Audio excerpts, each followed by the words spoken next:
I'm going to start by getting the good stuff out of the way because that's always a good sign. Joker Folie à Deux is very well shot. Some of the production design is very, very good. It goes without saying that Joaquin Phoenix and Lady Gaga are absolutely fantastic. They're very, very good actors, and that comes off as well, as is Brendan Gleeson, Catherine Keener. They're all very, very good. I didn't look it up, but the actor who plays Harvey Dent is so good as Harvey Dent that you really want someone to throw acid in his face. That is how annoying the character is in this show. So all of the performances are absolutely fantastic. That said, this movie is terrible. I wasn't sure if I was going to start off with such a harsh critique, but terrible is the only word I can think of because in Malay, I guess it's berterabur. The English equivalent is all over the place. It feels like someone had a semblance of an idea with regards to Joker, the musical, and then didn't really know what to do with it.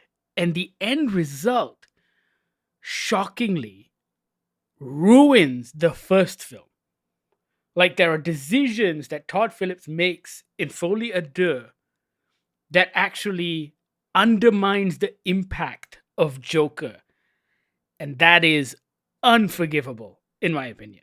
For me, that is the biggest thing. I've gone on the record several times saying I wasn't a big fan of the first Joker. And I think the follow up movie makes the first movie pointless because it removes any of the interesting bits about the character of Arthur Fleck. All of that power that was given to this character, all of the reasons for us to be watching Arthur Fleck go through this thing in that first Joker film is completely removed in this one. In the second one, Arthur Fleck is just a character that things happen to. And I thought that was really surprising. And surely this is a rule of screenwriting, right? You shouldn't have your protagonist be a character that things just happen to, Correct. because that makes for an incredibly boring protagonist. But it also makes for a very frustrating protagonist, especially when you've given him so much power from the first one. You gave him so much agency, you gave him so much reason in the first one. Because he starts off as that character. He starts off as the character who is miserable, who is lonely. Life is just in the way for him. And the first Joker movie was about his rise to his own power. And we're not taking away anything from the fact that Arthur Fleck is the villain of those two pieces. He is a villain in the first one, he is a villain in the second one, and that's that. That's fine. But in the second one, he has no real wants. The story sort of revolve around him. He gets dragged along by Lady Gaga's Lee, and if that was the point, then sure, but it still doesn't make for an interesting movie. The problem is it did not make for an interesting film. This film is frustrating because I was sitting there watching, waiting for Arthur Fleck to do something. I was waiting to find out what the point of this movie was because I don't know what the point of this movie was. Like, is it to show that Arthur Fleck was misunderstood?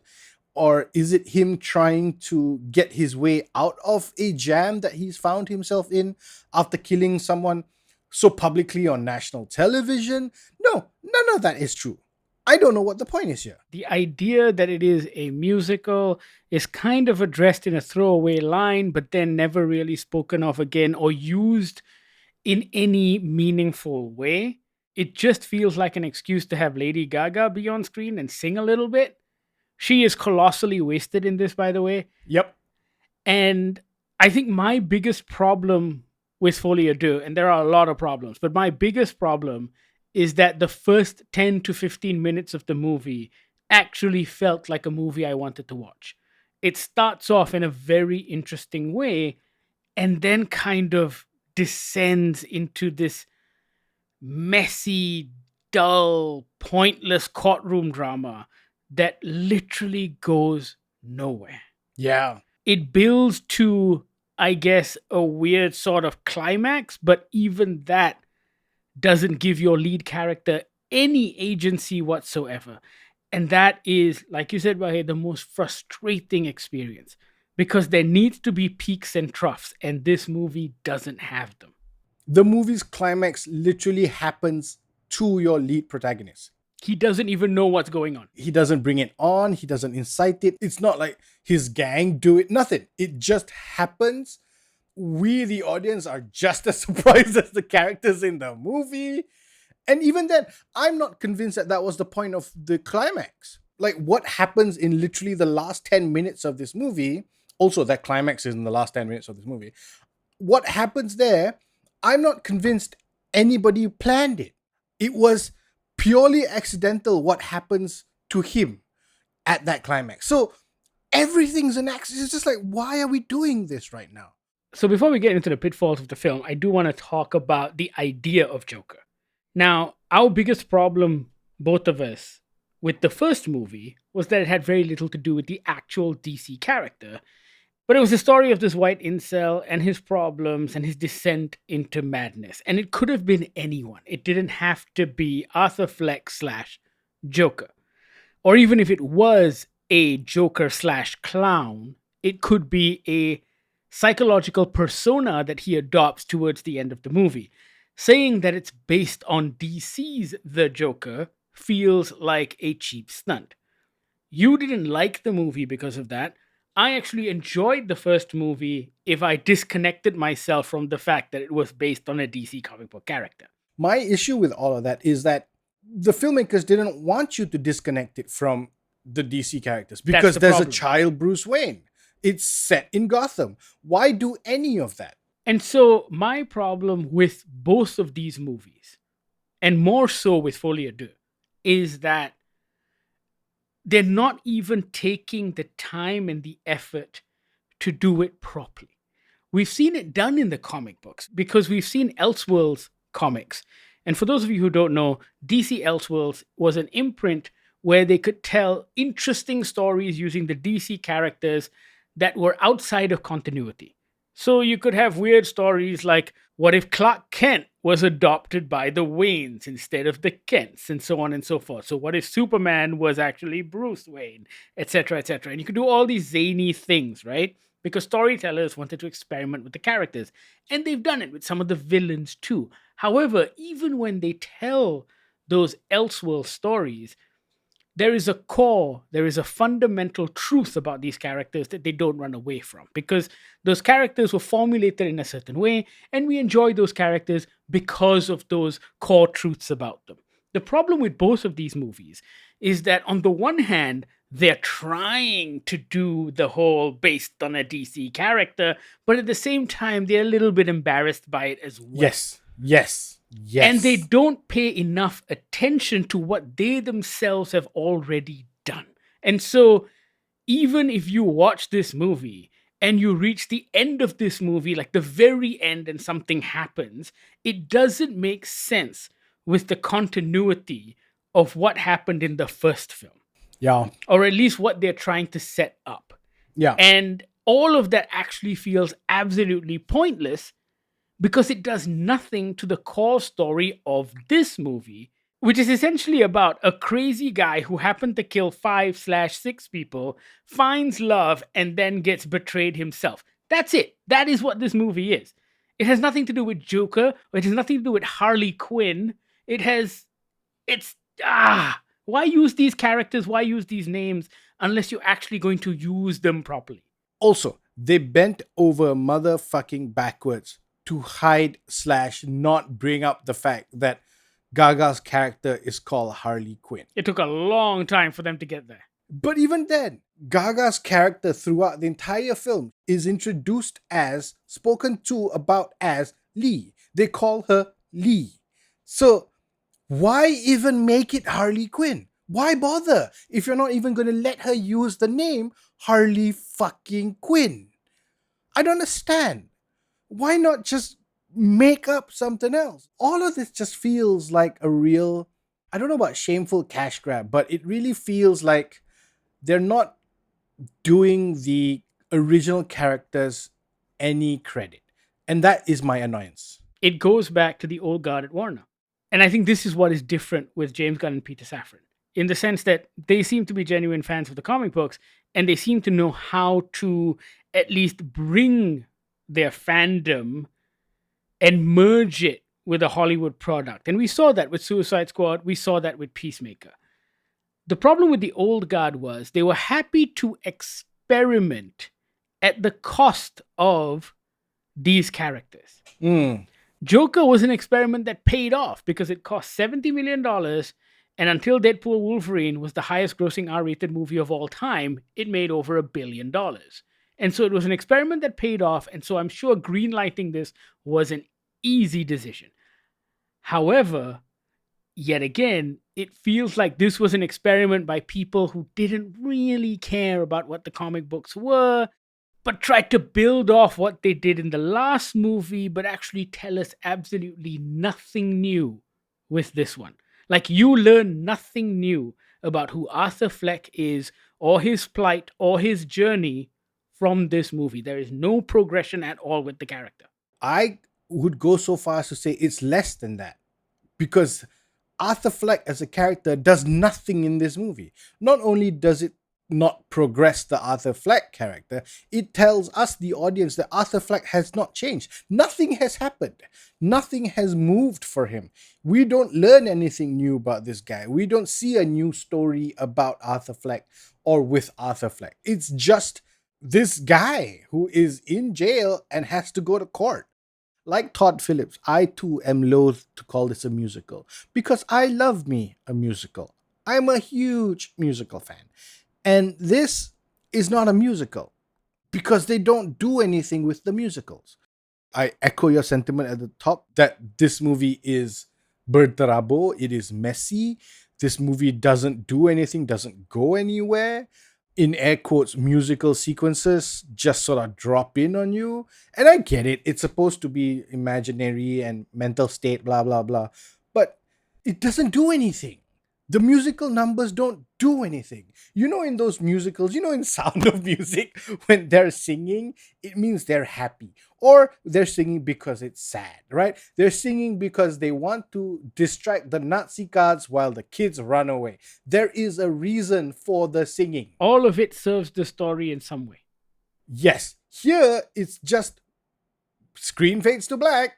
It's a musical number, in air quotes, and they do a thing and then it comes back. Literally, sometimes it comes back to the same moment and you just go, what? And I get it. It's in his head. He's fantasizing about these things, but you don't have to clobber me over my head with it. Like, there were reports about how this movie was written on the go, right? Like, there were people saying there were moments where Todd Phillips, Joaquin Phoenix, and Lady Gaga would get into a huddle and sort of rewrite the moment, rewrite story beats. And I'm just like, yeah, I can see that. That is not something you want to be proud of. I don't think it was something you should have been proud of before I saw the movie. Now that I've seen the movie, I am definitely sure that that's not something you should be proud of. Also, I don't think this is a spoiler because her name is on the cast list. But Zazie Beetz is in this, in the courtroom sequence, right? And sometimes I feel like this movie, or at least Todd Phillips, fails to understand some of the coolest things that he did in the previous movie. In the last movie, we don't know what happens to Zazie Beetz. Her end is left very ambiguous. We have no idea if Joker killed her and her daughter. We have no idea if he spared her.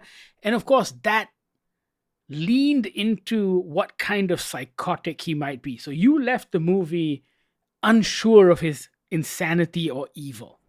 Yeah. And that was a powerful thing to do in that film by leaving that ambiguous. Having her show up in the courtroom and testify against Arthur Fleck completely undermines the importance of that moment and the power of that moment. And it just, once again, renders all of the coolest bits in the previous movie irrelevant. If you're going to reuse those stairs, reuse them properly. Over here, they're almost eye candy. They're just a point of reference because, hey, remember that cool thing you liked from the last movie that made you go crazy and become an Instagram-worthy site? Well, here it is again. And there you have it. but we're not really going to do anything with it. It's so frustrating. And that's just off the top of our heads some of the shortcomings. There are so many decisions, story decisions, and character decisions that happen here that had us completely and utterly perplexed because it didn't fall in line with what we saw in Joker and the weight of that movie and what we assumed Todd Phillips was trying to do with that movie, only to follow it up with this, where everything feels like an accident. Having seen Joker 2, and I'm not even going to pretend to pronounce the French title, but everything I've seen in this follow-up film makes the first one feel like an accident.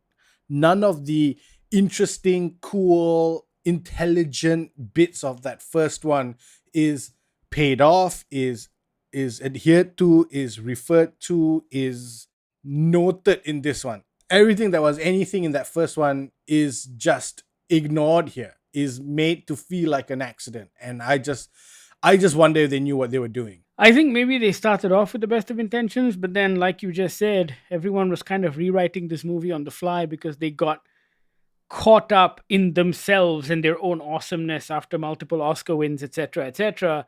And you end up with what is essentially just incredibly self-indulgent. Self-indulgent, yeah. Once again, the first 15 minutes are a movie that I really wanted to watch. You've probably read it by now. You know that the movie opens with this Looney Tunes homage. And I thought that was very, very clever. And it was doing something very interesting in how it recapped the first movie without recapping the first movie, just in case you missed it. And then it also set this tone, this interesting tone as to what was to come. There was zero follow through because after the second act, they get into this courtroom drama that is so interminably dull. It's so dull, man. I love so myself a long. good courtroom movie, but this was so long, so boring, so pointless to the actual narrative arc of this character. Just, there is a moment, and I think you've seen it in the trailer, there is a moment when Arthur Fleck goes, I'm firing my lawyer, I'm defending myself, and I'm like, yep, this is the moment, baby. This is when we're going to see some agency. This is when everything's going to take off. And then nothing. There is this cross-examination scene that goes on for so long that it completely undermines the character of the judge who steps in early in the film as this no-nonsense guy and I'm not going to stand for anything in this court. And then he lets this stupid cross-examination scene go on for so long. And I'm just like, wait, you're going to step in because he's just mocking your court. You just said you're not going to stand for him mocking your court. What the fuck is happening? Like, I get it. Like, he's not a trained lawyer. At one point, he even jokes after he said he's going to defend himself. He jokes, well, maybe I should read some law books. I get it. He doesn't know the way of the court. But that cross-examination does nothing to anything. It was written by someone who doesn't know the way of the court. And I think that's the problem. Because even if Joker is making a mockery, at some point, the district attorney should be like, objection, Your Honor, this is bullshit. But everyone just keeps quiet and sits there. My question is, what was the point of that sequence? Are you trying to show me that Arthur Fleck is gaining some sympathy with his supporters? Is Arthur Fleck winning some courtroom points? Is he losing courtroom points? Is the person on the stand who's being cross-examined getting in some barbs? What is happening in that moment other than the fact that the guy who is being questioned is saying, I liked you. I don't like you anymore, but I liked you then. Why are we listening to this? We saw that in the first movie. We got it. I don't need it anymore. What was the point of that scene? There's also no reason this movie should have cost $200 million. That is bullshit. First movie, 70 million, made $1 billion. This one cost $200 million. And it takes place literally in 2 rooms. In the prison and in the courthouse. There is barely anything else in this film. Sure, there are some dream sequences, but all of them could have been shot on a soundstage. The dream sequences were all shot on a soundstage because the dream sequences were all sets. Remember that. Stripped down sets as well. Stripped down, basic. Very bare sets. So it's not like they had to fly to Switzerland and shoot on the hills. No, man, somebody got taken for a ride. Yeah. Yeah. For me, it's not Aquaman that ends the previous DC era. I think it's this one. I think it's Joker, Folie Deux. I think now we've seen the true end of the previous DC era because this is the icing on that shit cake. I will say though, I will say, if you have your hearts set on going, I think you should go watch it. I think there's enough ish visually for you to, I don't want to use the word enjoy, but there is Appreciate. appreciate. Yes, visually there's enough there for you to appreciate. If you like music, they've got some really nice tracks here. I don't know if, I didn't do any research because why would I don't know if Joaquin Phoenix did a lot of his own singing, but it was decent. But I also will say this lah. There are some fantastic songs in this, but they're all potong steam because you don't get to hear the full song. And sometimes you really love these songs, and then you get a little snippet, and I'm like, ugh. Yeah. Because even the choice of songs, as much as I love these songs, the choice of songs are incredibly fucking obvious. Like I'm watching this and I'm just like, oh look, you picked another song with the word clown in it. I will Great. say there is one music choice that I thought they were going to do, but they never did. Oh, which one? I thought they were going to do Singing in the Rain. Oh. There were so many rain sequences here. Yes. I was like, you have to do Singing in the Rain. No, you know why, Bahir? Why? There was no use of the word clown or Joker. Oh, I see. You're right. Ah. Yeah. But you They know, only picked those rain. songs where, the word entertainment was in it. Yeah, I guess. Really fucking obvious choices lah. I will say again, don't be discouraged by our lack of enthusiasm. I will tell you, go in with your eyes open because it's not a great film, but there is enough there visually for you to appreciate. Because some of the shots are real pretty. I still think that shot that we see in the trailer where Lady Gaga's character draws the smile on the mirror and Joaquin Phoenix just lines his face up perfectly and the focus is great. There's a lot of those bits in this movie. There's a lot of things like that in this movie. There's another shot which is absolutely fantastic when he goes back into his prison cell and they close the door and the window on the door almost looks like a comic panel as he lights up his cigarette. Absolutely beautiful. Yeah. But I'm grasping at straws lah because the overall experience of this was really, really disappointing. Yes. But you know what else, Bhai? Yeah, what else? It's been a long time since I've seen a $200 million movie that was this bad. What was the last one, you think? I'm trying to think. Like, even Aquaman, I had a blast. Like, I know it wasn't a great movie, but I was like, hey, this is fun. Look at him ripping off Star Wars and doing crazy shit underwater. But the Aquaman films were like Aquaman the roller coaster ride. Correct. Right? You may not enjoy that film, but you get what they're doing. It's just a roller coaster ride. Same with the Fast and the Furious movies, but the Fast and the Furious movies don't cost as much. This one is aspiring towards art and intellectualism and comes off as being self-indulgent, and I think that is the problem.